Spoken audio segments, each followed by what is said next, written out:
Now, I'm no expert on the moths of this era. My sailing in these was done before this, when they were much more soap dish shaped and not the easiest of boats to sail.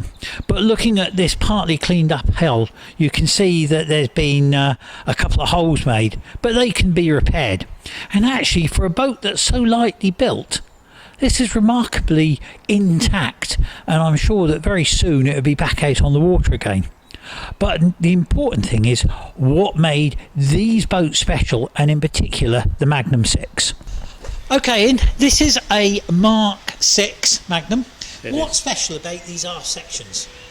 I think it's a development from the Mark 5 Magnum, and basically the maximum beam on the Magnum 5 was carried on parallel to the stern. Right.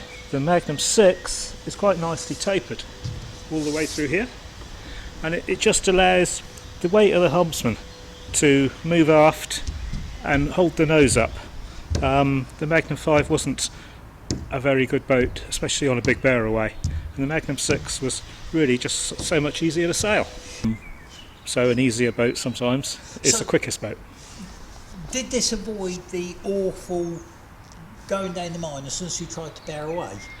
Yeah, of course it did. I mean, you could depress the stern slightly, hold the nose up, and the boat would stay on course, whereas the Magnum 5 would probably bury the bow and you'd have a huge cartwheel.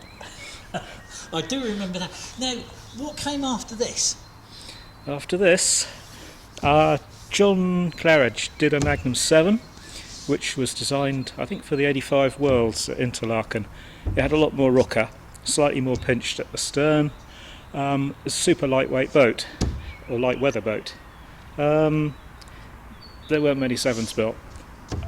Then came the Magnum 8, which was a huge design change in the fact the boats went narrower with more freeboard.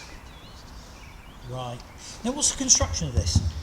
This, looking at it, looks like it's 3mm ply on the flares, bits of the top sides, and I think it's 2 layers of 3mm through the bilge on the bottom. Right. And it looks to have a 300 gram glass scrim on the inside.